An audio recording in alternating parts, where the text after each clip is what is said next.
Hey crew, oh wow, we've had an interesting day, huh? Look, I just want to say I'm so super proud of all y'all, okay? You came together and you got the job done. I mean, don't get me wrong, okay? It's going to be a long time before you see a title on one of my videos called We Won, right? It's over, right? That's not good. It's going to be a while. It's not, we didn't win. We didn't win the war. We won the battle, though. And you guys really came together and you got the enemy on the run, routed. They dropped their weapons and they took off running. Now, just want to point out that you all did this, right? The grumpy old grognards didn't do this. The fifth edition theater kiddies didn't do this. Okay? You all had to come together to get this job done. Let's not forget that. And let's try, please, to heal that breach. I know some of y'all are beyond hope, right? Some of y'all just, you're going to hate because hating's a part of what you are. Nothing can fix that. But most of you are capable of sitting down at a table and enjoying an RPG with some friends and not have to talk about who you're going to vote for in the next election. And for you folks, you've got to keep that breach healed. Okay, you gotta hold on to both ends because the folks on either end, right? No hope for them. So nothing we can do about that. And without all of us together, if we're not all together, we're all victims. And we've seen that. We've seen that. And that's a caution that I want to throw out to you. There's this tendency to want to believe that it's over, that it's done, that we've won. And we did win this battle soundly. But this is not over, and we have not won anything. First of all, this big announcement came from D&D Beyond. D&D Beyond is the bottom of the totem pole, folks. Now, on the upside, there's no way that D&D Beyond would make an announcement like this if they hadn't literally been instructed to by the bigwigs at Wizards of the Coast, and above them, the bigwigs that has the executive leadership at Hasbro. But those are the same bloodsuckers that they were last week when they were trying to throw you out in the street, take your livelihood away. Don't forget that, okay? These people have proven to us that they're happy to tell lies, right? So D&D Beyond, they're the smallest dogs in the pack. Again, they would not have made this announcement without the approval of upper management, but this is kind of a sleazy way that corporations lie to their customers. Is they'll have some minor part of their business make some promise, and then in a fit of righteous indignation, they will dissolve that group because, quite frankly, they had no business making an announcement like that. They were operating outside their pay grade. So let's, not get too excited until we hear something from Wizards of the Coast, or better yet, Hasbro. Because promises from D&D Beyond are not really all that big a deal. Still, it's a great victory. They have the D&D Beyond has promised us that Wizards of the Coast is going to allow us to do a whole bunch of things that we were legally allowed to do anyway. But since they're getting their asses kicked in both public relations, and since at least they've had time for at least 3 teams of lawyers to go over the details of the case and carefully explain to the jackasses at the top that, those guys that you've been making fun of and trying to strip of their, license and all that stuff they're saying about that license being irrevocable, we're probably going to lose if we take that to court. And by the way, all that stuff they've been talking about, how you don't actually own the rules to Dungeons and Dragons, you just own your artistic expression to those rules. Yeah, that's all true too. So if you take that to court, you're probably going to lose. And so they have magnanimously given us a whole bunch of stuff that we pretty much had the right to do anyway. But it's still a retreat, okay? It's still, I would call it an acceptance of reality, which the executives at Wizards of the Coast and Hasbro were desperately in need of. But don't think for one second that this fight is over. First of all, as I've said before, just because they've given up on the new licensing agreement, this new open gaming license, just because they've kind of given up on that one, doesn't mean that they've given up on changing the licensing. It means they're going to let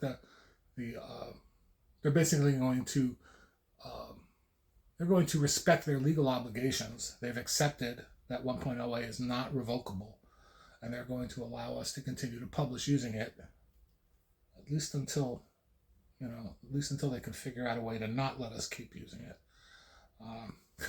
These are corporations. They're going to be gone long. They're going to be around long after the witnesses all die. So don't count on it. Eventually, they'll probably be able to. But terms of service are still coming up for 6th edition. And all the things that they wanted to take from you, like retroactively for all the other editions, they're still gonna take that stuff away from you for 6th edition. So, and again, as much as I'd like everybody to rush back and reactivate their D&D Beyond subscriptions, because that would send a powerful message to the powers that be at Wizards of the Coast. Not sure that's the best idea. Let a few experts go over the terms of service first and make sure they haven't slipped anything in there that, oh, and by the way, by agreeing to use this D&D Beyond, I hereby forever declare that I will never again use the Open Gaming License 1.0A. Just make sure there's nothing in there that's going to screw you. I personally went in and bought some D&D modules today, though. I mean, I do want Wizards to get the message that they were losing money before and they're making money now. And I think that is important. So I did buy some stuff. I did buy some old school D&D stuff, some print-on-demand type items from Drive-Thru RPG. You know, the ones with the little disclaimers on the bottom that says, "Hi, I'm old and evil, and I bought this stuff because I'm a racist." I don't know who taught these people some marketing, and I'm not going to get started on it because I went off on a full-blown rant. I ruined a whole night of studio time, attic time, ranting and raving about it. But let's not forget the whole terms of service thing is coming up for 6th edition, and there might be some pretty draconian stuff in there too. There probably will be some pretty draconian stuff in there. You're probably going to have to agree, for example, that if you are a dungeon master and you go into the system and you start using their tile sets and their assets to build modules for your players, they're going to reserve the right to go in and just take everything they like. Okay, so if you ever make something and put it on they'll probably have a microtransaction store or something like that, and you put your stuff on there and they decide they really like it, they are going to have the right to just take it and use it. Okay. Even if you don't put it on a store, they'll probably still have the right. They'll just be less likely to actually notice it. So I'm still going to advise people to avoid 6th edition. Anyway, the title of this video is something to the effect of, how do we keep Wizards of the Coast in their place? Okay, we've already talked about the first method. Folks, stay unified. I know it's going to be hard. We disagree about a lot of very important issues. But if we don't stay together, at least in this one area, where our interests are shared, okay, because we do have a shared interest here, okay, then in the long run, we are going to lose this fight, okay?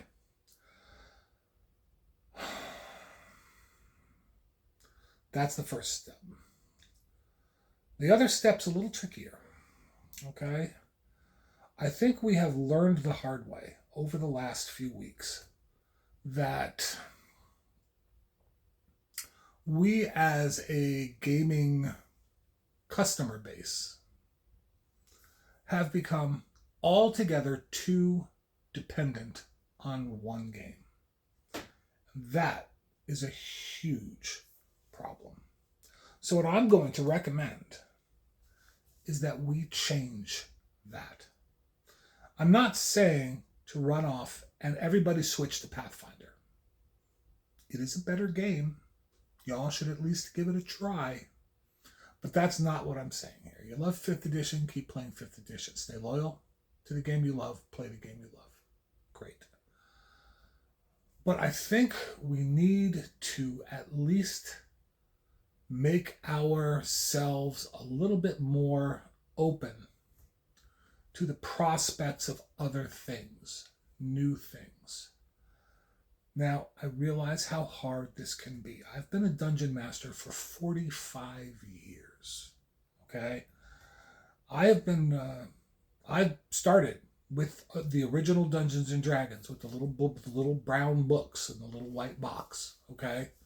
And the Holmes Blue Book to get folks started off, because those little brown books were so badly written that nobody could understand them, and Dr. Holmes come along and give us an actual rule book that we could understand. And that's where I started, okay? I am strongly recommending that as much as we all love Dungeons and Dragons, we should from time to time spread our wings a little bit. And I know your players are going to be resistant to this idea. So I'm running on the assumption that anyone watching me is probably a dungeon master. Okay? I don't say the kind of things that players want to hear. I'm not telling you how to exploit the rules so that your character can, kill a demon at 3rd level. Okay? That's not my jam. Okay? I'm more of here's some stuff to help you run your game. That's my jam. Okay? So if you're a player, I figure you're probably not watching me. If you are, welcome. You ever think of DMing? It's a lot more fun than playing. I'm telling you, it's true. Anyway, as a DM, it can be a little tricky getting your players to try something new. But it's actually not as hard as all that either, okay? And I'm going to give you a few tricks for how to do that.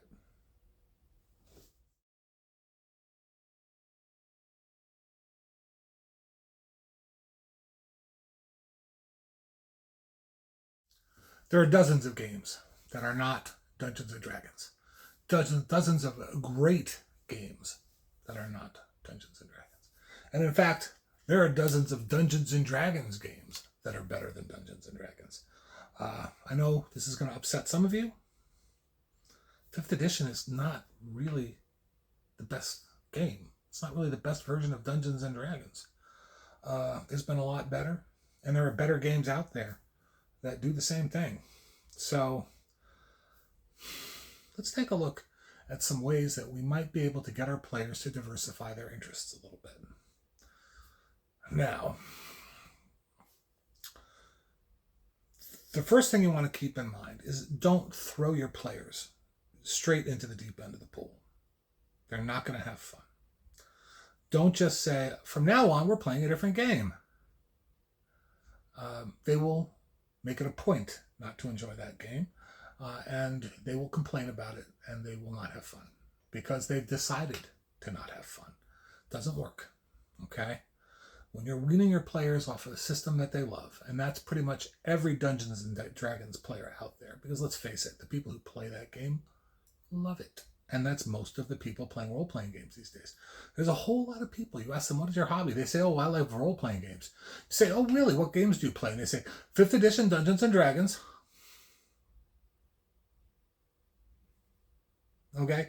By the way, you don't play role-playing games. That's not your hobby. Your hobby is you play Dungeons and Dragons. Okay? There's a lot of other role-playing games out there. A lot of great role-playing games out there.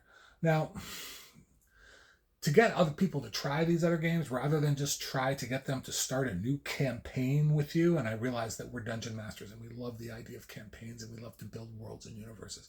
It's what turns us on. It's what gets us up in the morning. It's what helps us sleep at night. It's the work that we do on these worlds.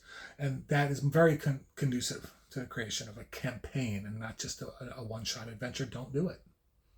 Give them the one-shot adventure. Okay? They will have a lot more fun. They will allow themselves to have a lot more fun with your one shot if they know that next week they're going back to play the characters that they've been working on and that they love. Okay, so the first thing you need to do is take it easy on them. Okay, we are weaning them off Dungeons and Dragons. Okay, If you ask them to go cold turkey, it's just not going to work. Gently, because they will have fun. And the best way to get them to have fun is to give them a title that they really, really, really love and make that your introduction to a new role-playing game. And I have a trick for that. I use a franchise that they immediately recommend, and everybody loves it.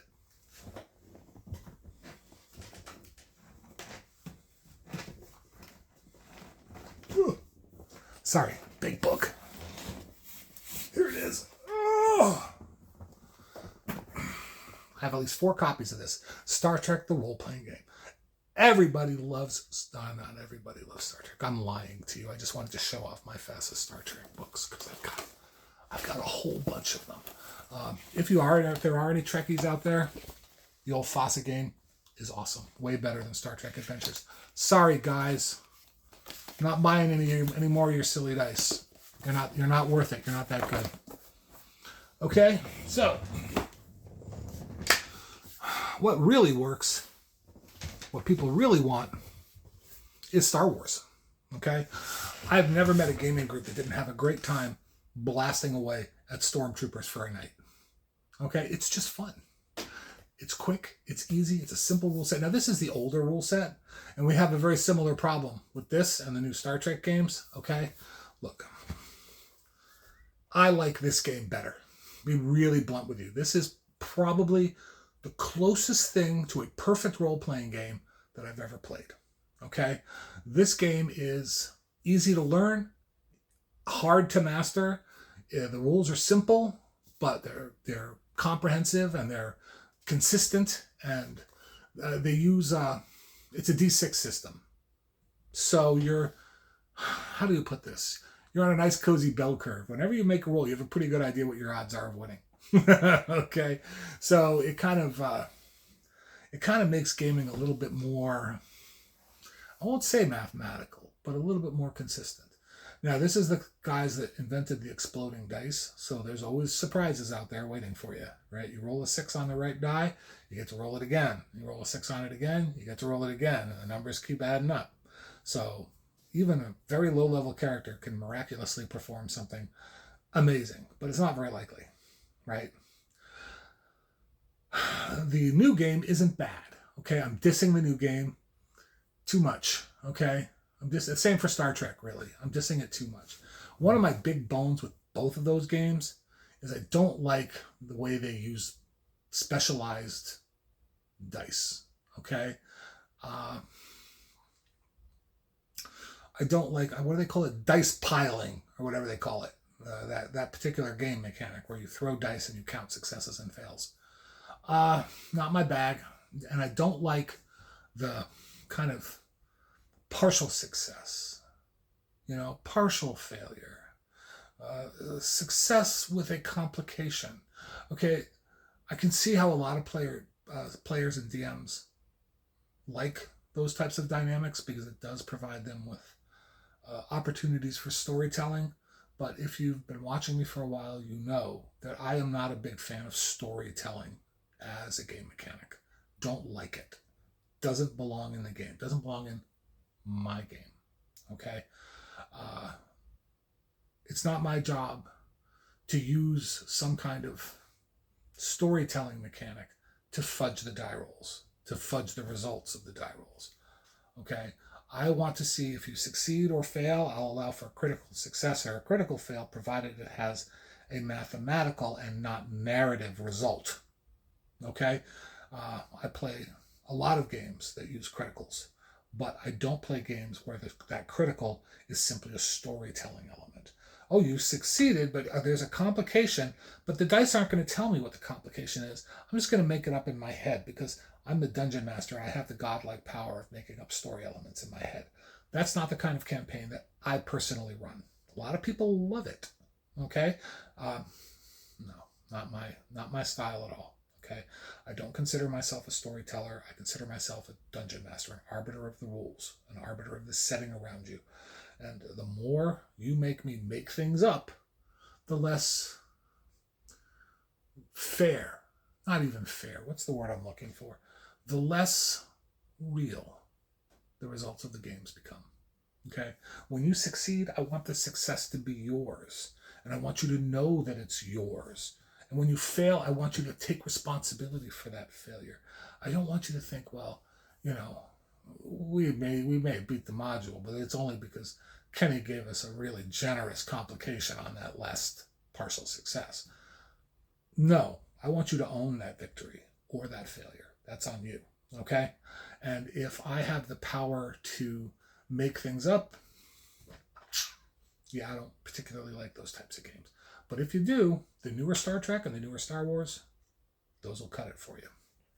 There's another great option. If you want to, one of the things about one-shots, what I love to do is holiday one-shots. Okay? And the best holiday one-shots, the best way to introduce people to a new system is Halloween. Okay? And obviously it doesn't have to be on Halloween Day because, let's face it, we are an aging consumer base. We have kids. We can't play on Halloween night. We have like people knocking on our door begging for candy and threatening to egg our houses. We have kids that are too excited to sleep and hopped up on sugar to sleep. We have lives that we have to take care of. But call it the Halloween one shot if it's the Wednesday before Halloween. Okay? You say, hey guys, I have a new game and we're going to have a Halloween one shot this year. We're going to play some Call of Cthulhu. Okay? That's the 5th edition. I'm old. I've had this book for years. Okay? Actually, I bought 2nd edition back in the day. Should have bought first. That would have been awesome. Have it first, but I wouldn't have it on the shelf. Long story. Personal issues with an ex-girlfriend. But this is a great Halloween one-shot game, and it's a great game.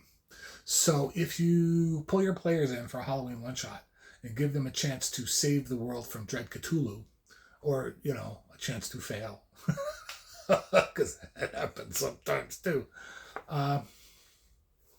this can be a great kind of night of fun. Players will appreciate it, and they'll have fun with it. And down the road someday, you'll be chit-chatting about how, well, you know, over time, you lose sanity. You actually lose a lot of characters to sanity. They disappear from the campaign. They start to feel a little more sane. They come back. You know, your characters die. It's got a very dynamic story element, blah, blah, blah. And people start to get interested. And down the road, it might be a little easier to start a new campaign. If Call of Cthulhu takes your fancy, it does make for a very interesting campaign. But players, of course, have to be pre-prepared for the fact that there's going to be an extremely high turnover of characters. Maybe not necessarily dead characters. Sometimes you just wind up in the loony bin. Okay? My wife would kill me if she heard the term loony bin. In the insane asylum, even that, I guess you're not supposed to call it that anymore. But let's, you know, it is a game, and the insanities are a little cartoonish. You know, this is not, you know, psychology simulator. It's, you know, oh my, look at that many tentacled monster that's 200 feet tall. I think I might have a little trouble dealing with reality from here on in. And you roll on a table to find out what your psychological breakdown is. Another option, of course, is to, and this is one I know a lot of you are just going to ignore me on, so I'm just going to be quick about this. Another option I'd like you to consider, because one of the problems we're having with Wizards of the Coast is they really sincerely believed that they had the only fantasy role-playing game. They owned the entire market. And the simple truth is that that's not a simple truth, okay? The simple truth is they have brand recognition. They are not the best game. So, if you would like to try something really radical, you could try to wean your players off Dungeons and Dragons altogether. Now, finish your campaign. Players are not going to be appreciated if they don't get to finish their campaigns. Finish your campaign. Get them up to whatever level you were planning to. For me, it's usually 8 to 12. Some of you like to go all the way up to 20. Don't know how you handle it. 20 level characters are so boring. But that's what you want, what your players want. Go ahead and give it to them. Finish your campaign. And then try something better. I'm sorry, guys, but I said better. Now, if what you want is just a different version of 2nd edition because you don't trust WotC anymore, I can certainly understand that. And for that, There's an obvious answer that we're all just sick and tired of hearing about. Ooh, that's not it at all. Let me see if I can find it over here. I do show you OSRIC a lot because I do love it. And it is actually a better version of Dungeons and Dragons than Dungeons and Dragons. You know, the OSRIC is actually a better game in my opinion than 5th edition Dungeons and Dragons. But the game I'm talking about is Pathfinder 2nd edition. If your characters just want to keep playing 5th edition, and because you're ticked off at WotC and you don't trust them anymore, you decide you want to move them onto a different system, this is the system that they will be most comfortable with. It is very similar to 5th edition. It has a lot of elements of 3rd edition in it, which they should be very comfortable with. It has a lot of character customization, but it's also a lot more DM friendly. You're going to have a much easier time developing full NPCs as opposed to just little blurbs with stat blocks that you had to make up in your head because you just didn't want to go through the process of working a character all the way up to 8th level and having to memorize his skills. So, or God forbid, a party of 5 people, right? I mean, people are the most interesting enemies. But in 5th edition Dungeons and Dragons, if you want to develop an enemy party of 5, just 5, 8th level non-player characters, first you have to roll them up. Huge headache, lots of choices along the way. Then you have to remember all of their feats and all of their skills. And then you have to use them effectively with no practice at all. You just jump into an 8th level character skin and you have to use that effectively in a battle. It's not impossible, but it's a huge headache. They've solved that problem. Well, not completely. It's still a bit more of a headache than it needs to be, but it's nowhere near the kind of headache that 5th edition gives to Dungeon Masters. It also doesn't break down. My campaign, my 5th edition campaign, broke down at about 8th level. The characters just become too powerful for the challenges. Now, part of that, of course, is that the challenge rating is broken.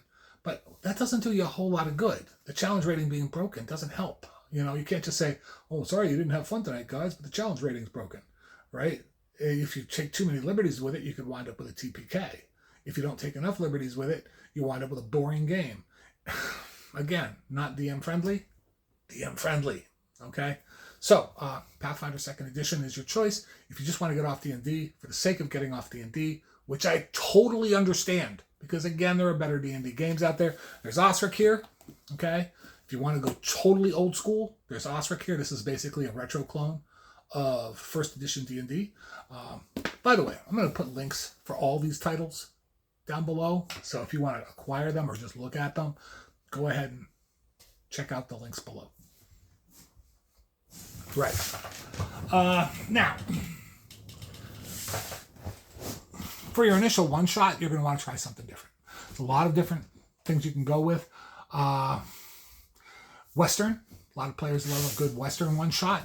That could be, I think right now the best system out there, the best retro. It's kind of a retro. It started as a retro clone of the old Boot Hill game, and then the author kind of modified it and remodified it and changed it to the point where it's really not that much like Boot Hill anymore. But I think it's called Tombstone.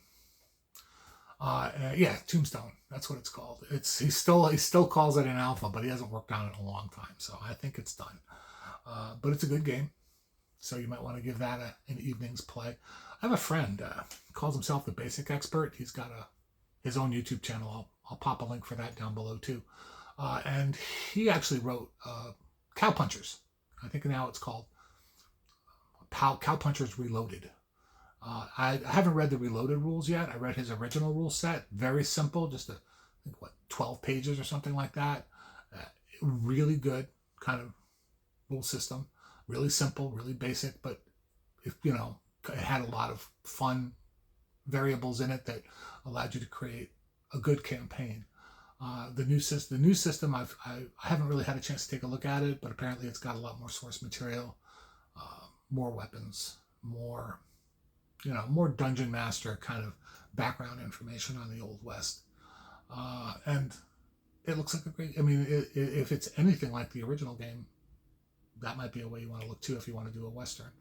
I still use the old boot hell rules, and those are available as print on demand from Wizards of the Coast. But again, we're talking about kind of getting off that, so I'm not going to spend too much time talking about my marvelous print on demand collection from Wizards of the Coast, or my, hang on, oh, there we go, my beautiful first edition advanced Dungeons and Dragons Orange Spine collection.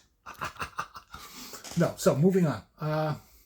Another very popular genre for a one-shot is post-apocalyptic type of games. Again, not so much my thing. I've got Game of World. I'm not going to show it to you because it's down there someplace. Oh, it's right here. Game of World. Okay. Very popular setting, a lot of fun. Not the best game. Not the best game. No, if you want a better game that does the same thing, I would look at Mutant Future. Very good game. I'll pop a link down below. This Game of World gets a little clunky. Okay, it has issues, especially when you're trying to figure out what artifacts do. The process for figuring out what artifacts do is just, it's a royal pain in the butt. It takes what should be a die roll and turns it into a whole mini game, a whole process, which would be great if it wasn't such a boring freaking mini game. Mutant Future, I would go with that one. Now, me personally, not a big fan. I mean, I like a good post-apocalyptic video game as much as the next guy. I've played all the Fallout games, enjoyed them immensely. I mean, mutants are fun, but for my tabletop role-playing experiences, I'm not a big fan of having mutants running around. Maybe I take myself a little too seriously, but the simple truth is, scientifically speaking, when a mutant occurs, 99.9% of the time it dies, usually in the womb. Okay, most mutations are not beneficial, right? Most mutants are not, they do not have, very few mutants have the ability to see through concrete walls. X-ray vision is a very uncommon mutation. So I prefer my post-apocalyptic games without mutations. My favorite title is old again. So this is just my choice for a post-apocalyptic game. It's called Twilight 2000. Very old game. There is a new version very similar to this. I'll put links to both below. But I prefer a game that's less mutant-y and more human. Humans are the most terrible monsters, right? As much as I enjoyed watching the first 3 or 4 seasons of The Walking Dead, zombies, mutants, but people are always interesting. It's a very simple premise. It's a period piece. Obviously, it's an old game, so it goes back to the 80s. The new version is also a period piece. It also goes back to the 1980s and creates this alternate future where it takes an alternate past where the old Soviet Union and the NATO countries start bumping heads over territories, and then somebody shoots an artillery nuke, and then somebody else shoots another artillery nuke, and then somebody nukes a city, then somebody else nukes another city, and there's this very slow kind of nuclear exchange that occurs, and just one city at a time, these idiots just start very slowly killing civilization until it reaches the point where it ultimately collapses. And in Twilight 2000, what you do is you take the role of a military unit in Poland after the collapse of pretty much all the world governments, of all the national governments, and you are stuck in Poland as an American unit, a German unit, a Russian unit. Well, it doesn't really matter, because at this point, there are no sides.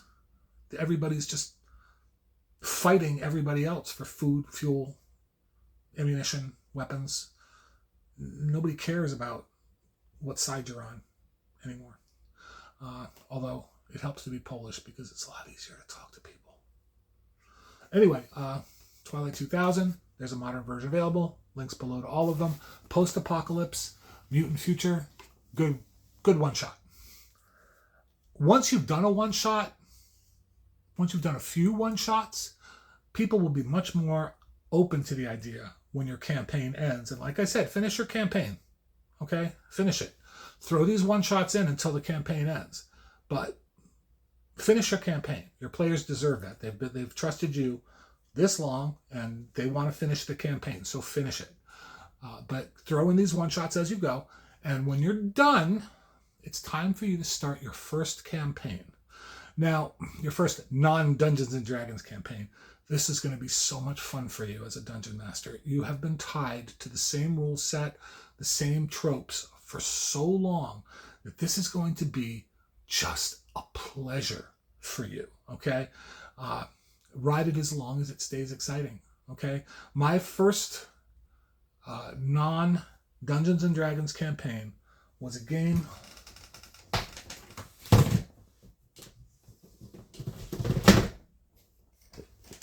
called Traveler. Okay? Traveler is science fiction.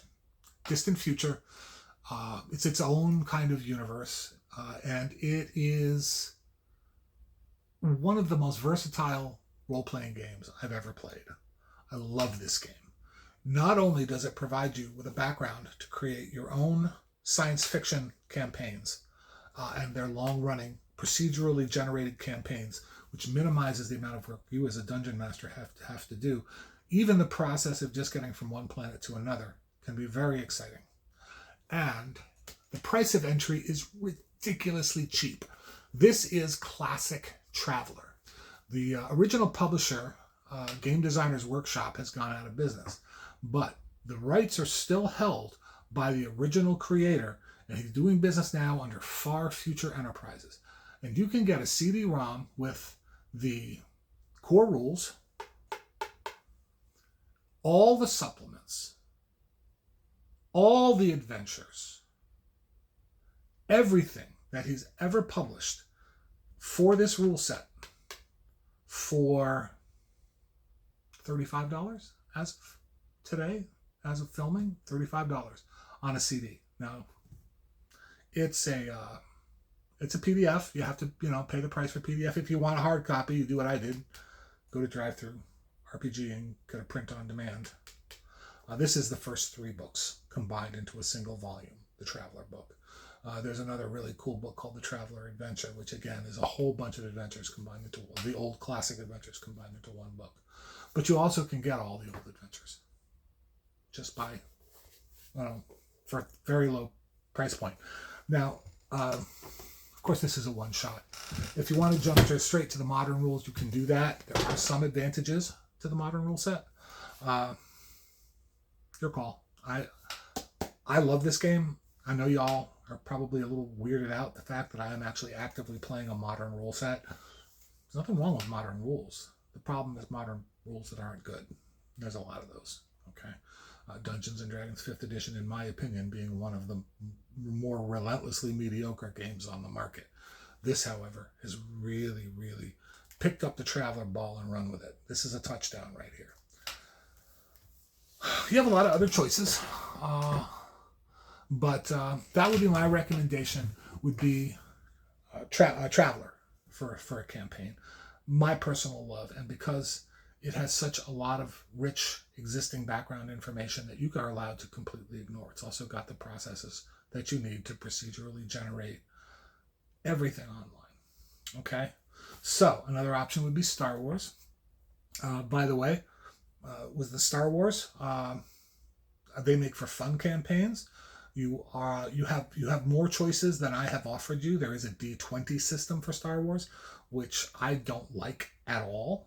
But it's not like Wizards of the Coast is going to make any money off it if you get an old D20 Star Wars off eBay. It's something you might be more comfortable with because you're more familiar with it. It's very similar to D20 Modern. There's also something called D6 Adventures, which is an open source D6 rule system.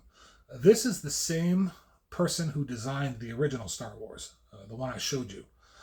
And this guy has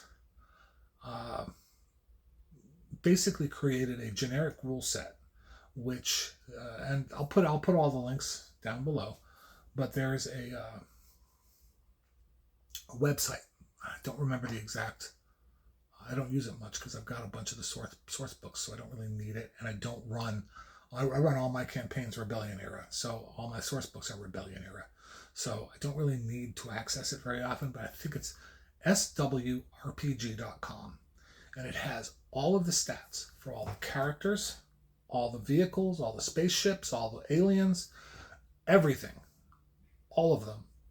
And they're all compatible 100% with D6 Adventure system. So you might want to give that a look.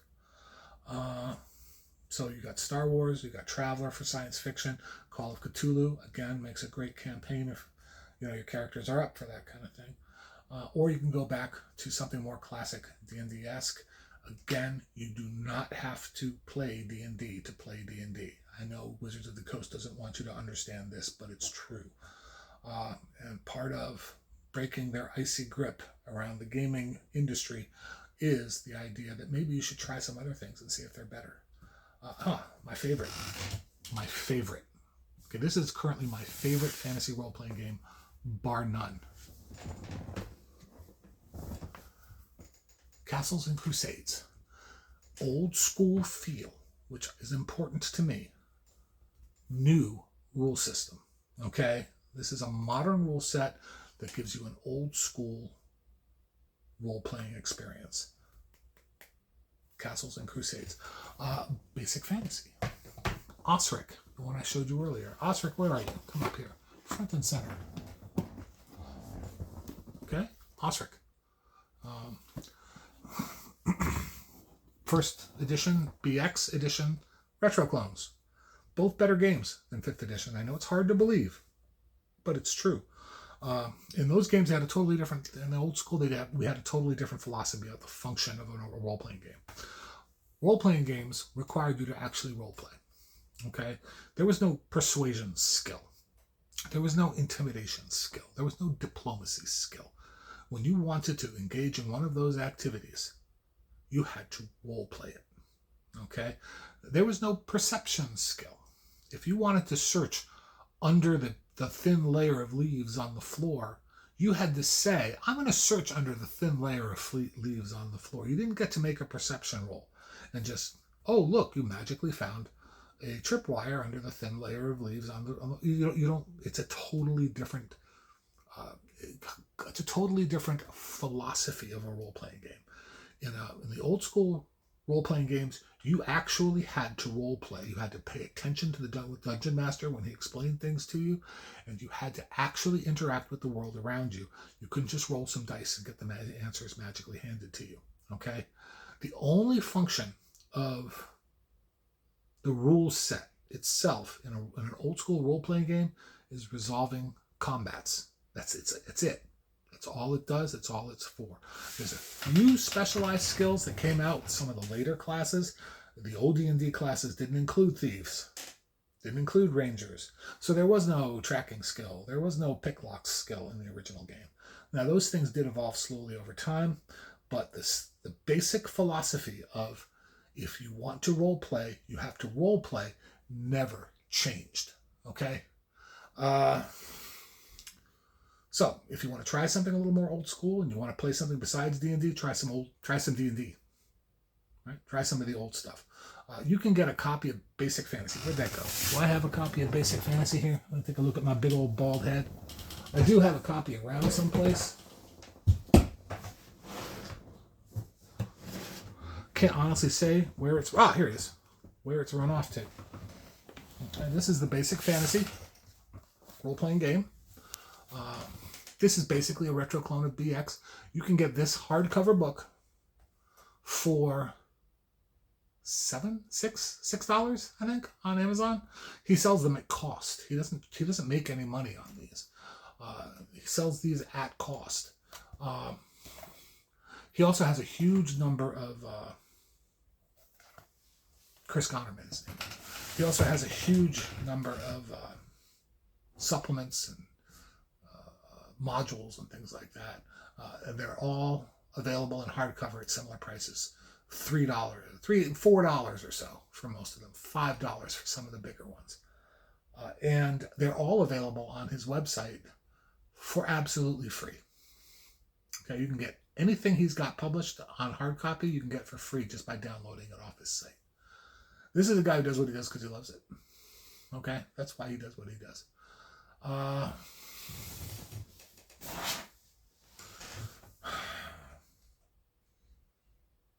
I'm proud of all of you. You did good. You stood up to a bully, and you stood him down, and that was great work. But the bully is still a bully. Okay.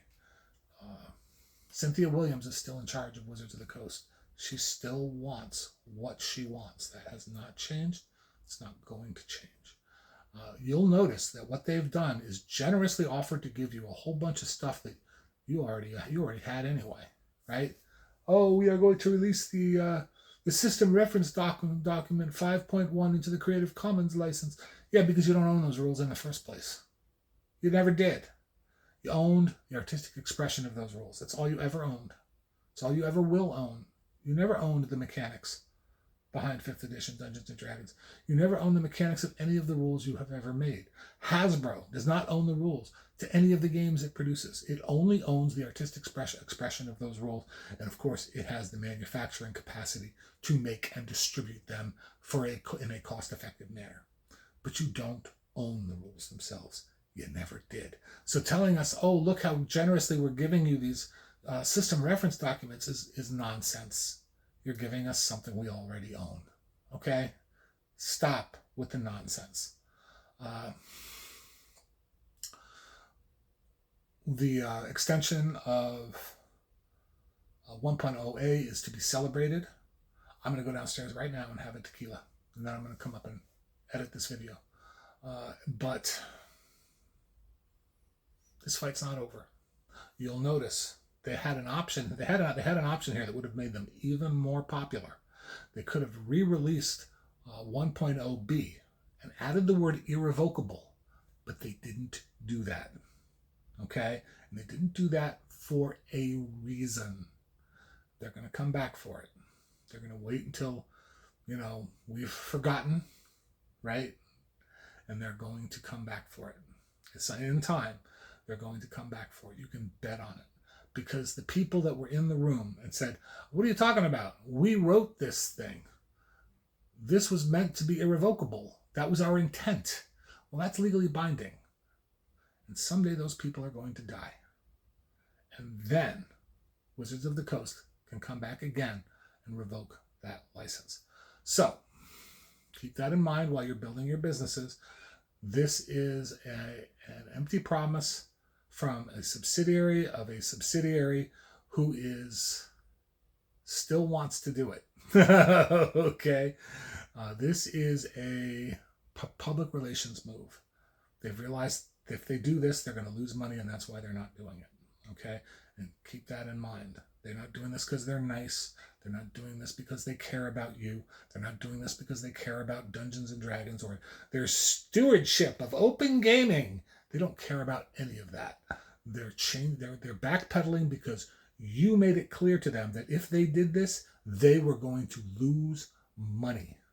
Their investors figured that out. Their stocks started to drop, and they changed their minds because they had no choice. Okay? Stay vigilant, stay together, and do your part, just a little bit at a time, to break WotC's hold on the wargaming hobby, on the role-playing hobby. Okay? I am so proud of all of you. I love you. Peace.